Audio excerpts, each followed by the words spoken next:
परम श्रद्धर आजिर कृष्ण उत्सव उपलक्षे अनुष्ठित सभार सभापति आमार मुखपक्ता doctor द्विजेन्द्रनाथ भकतदेव, doctor Sushil Chandra रायदेव, श्रीजुत Manindra रायदेव, श्रीजुत professor Pinaki राय और आमार आगपाके बसि थाका कोच राजबंशी संस्कृति प्रेमी पुष्णा प्रेमी खूब आपन श्रद्धार राइजगुला आज एक सौभाग्यर दिन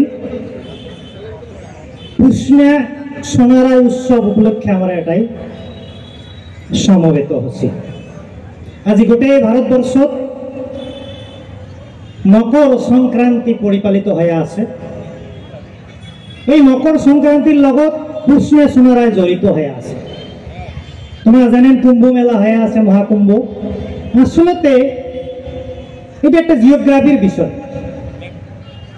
उत्तरायण दक्षिणायन कर्कट क्रांति मकर क्रांति आसलते आजकेर दिनटार सूर्यदेव जे सूर्यक सान गड বুলি কোয়া হয়, যে सूर्यक केंद्र করে গোটা বিশ্ব ব্রহ্মাণ্ড পরিচালিত হয়ে আছে সূর্যমণ্ডল, সূর্য আজকের দিনটাত মকর রাশিত প্রবেশ করবে, অর্থাৎ আজি থাকি उत्तरायण आरम्भ हल। সেই জন্য এটা मकर संक्रांति परिपालित हये आछे गोटे भारतवर्ष। अवश्य स्थानीय हिसाब विभिन्न भावे परिपालित हये आछे, जेमन तामिलनाडु पोंगल उत्सव, केरला संक्रांति उत्सव, दधि संक्रांति, तिल संक्रांति और आमार এই अविभक्त कामतापुर प्राचीन कामरूप कामतापुर राज्यखनत पुष्णा उत्सव हिसाब से परिपालित हये आछे। किन्तु मूलटा मकर संक्रांति नाम बेलेग और ये मकर संक्रांति केंद्र करे एटाई पुष्णा सोनाराय पूजा जड़ित हये आछे। आमार डॉक्टर सुशील कुमार रायदेवे सुंदर भावे कया गेछे आमार जिनगुलो अनार्य देवता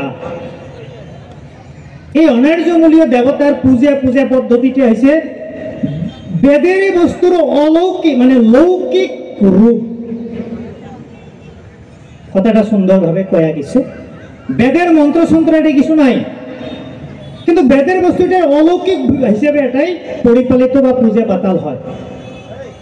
মোর পরম সৌভাগ্য বলি মই কম, যখন মই ছোট আসলো এই যে সোনারায় ঠাকুর বানিয়ে আমার ডিজাইন স্যারে কয়া গেছে আমরা বাড়ি বাড়ি বেড়াছি। আবার যখন একটু বড় হয়েছিল একদম সোনারের দল সুকুড়ি সাজে আমরা মানুষের বাড়ি বাড়ি এই সোনারায় ঠাকুর বেড়িয়া আজকের দিনটা সোনারায় পূজা পূজিয়া পিকনিক মানে বনভোজ আমরা খাইছিল। সোনারায় বিষয়ে কবার আর বিশেষ কিছু নাই, ডিজাইন স্যার আমার সুশীল স্যারে সুন্দরভাবে কয়ে গেছে যে ব্যাঘ্র দেবতা আমার কোচ রাজবংশী জনগোষ্ঠীয় মানসিকগুলো কৃষিজীবী আর আমার কৃষি কার্যের প্রধান বস্তুতে হচ্ছে গরু। এই গরু না হলে কৃষি কার্য কোনোদিনও করা সম্ভব নয়। আজকাল বিজ্ঞানের যুগত বেলেগ হয়েছে, ট্র্যাক্টরের ব্যবস্থা হয়েছে, কিন্তু যদি পরম্পরাগত পদ্ধতিতে আমরা দেখে যাই গরুটা মূল।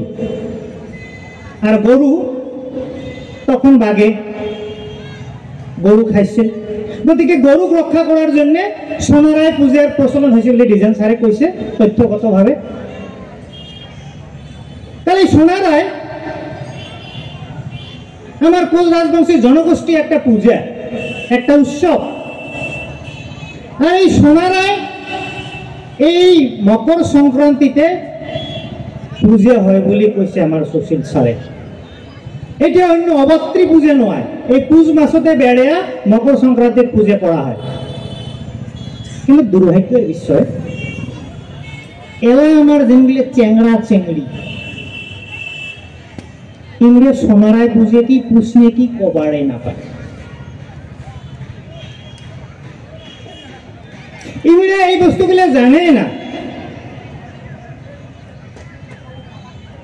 বিভিন্ন পণ্ডিত গুলো কয়া গেছে যে জাতির ভাষা নাই আর যে জাতির সংস্কৃতি নাই ওই জাতির কোনো অস্তিত্ব বিশ্ব দরবারত নাই। যদি সংস্কৃতিটা কোনো একটা জাতির জাতীয় পরিচয় হয়। আর ওই সংস্কৃতির ভাষাটা ওই জাতিটার মুখ তুল্য হয়, যার মাধ্যমে বিশ্ব দরবারত নিজের ভাব প্রকাশ করে। আজি আমার কোচ রাজবংশী জনগোষ্ঠী উত্তর পুরুষের চেংড়া চেংড়ি গুলে আমার এই ভাষা সাহিত্য সংস্কৃতি সঠিক ধারণাটা পাবার ধরছে না।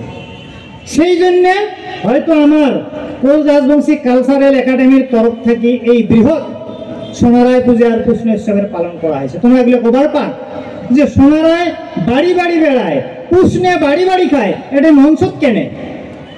এটা যুগের টান।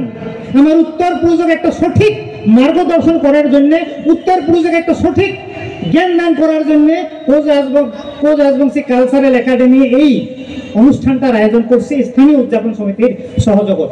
সেই জন্য আমি উমেরগুলা অশেষ অশেষ ধন্যবাদ আর কৃতজ্ঞতা জ্ঞাপন করছি। আমি বারে বারে কই সোনারায় উষ্ণা আর যে কোনো উৎসব বিশ্ব ইত্যাদি যা যেগুলো বস্তু আছে আমার প্রতিটা বস্তু আমার উত্তর পুরুষে জানা লাগবে যে এই সংস্কৃতিটা ধরে রাখার প্রথম দায়িত্ব আমার কোচ রাজবংশীর জনগোষ্ঠীয় মানসিগুলের। তারপরে সবাই আকোয়ালি নেবে। আমরা নিজে আকোয়ালি নেবে ধরছি না, তাহলে বাকি মানুষ কেন করে আকোয়ালি নেবে? গতিকে আমি উদযাপন সমিতি অশেষ অশেষ কৃতজ্ঞতা আর ধন্যবাদ জ্ঞাপন করি। তোমরা একটা সঠিক উপস্থাপনের মাধ্যম দিয়া আমার উত্তর পুরুষক আমার চেংড়া চেংড়ি বিলাক এর একটা দিগদর্শন দিবার যায় আছে। যেমন এটা কথা কবার ধরছ, মই হাত গড়ে ধরছ, তার মূলতে মোর ভিতৰত আত্মা আছে। আইমাও বলে কথাটা বুঝবেন, মোৰ ভিতৰত আত্মা আছে। এই আত্মাটা থাকার জন্য মই সমস্ত কিছু কার্য করির পায়ে আসম, মানে মোর শরীর লড়চড়া করি আছে, মই যে কোনো কার্য করির সক্ষম হয়ে আসম। আমরা কোচ রাজবংশীর জনগোষ্ঠীরও শরীর হয়েছে আমার সংস্কৃতি। মই কথা কবার পাই আসুন, এলাই যদি মোর ভিতর থেকে আত্মাটা বেরিয়ে যায়, মোর শরীর দেহা মরা হবে, মই কিছু কাম করির পাবার না, শ্মশানত নিয়ে যা পড়িয়া ফেলাই দিতে।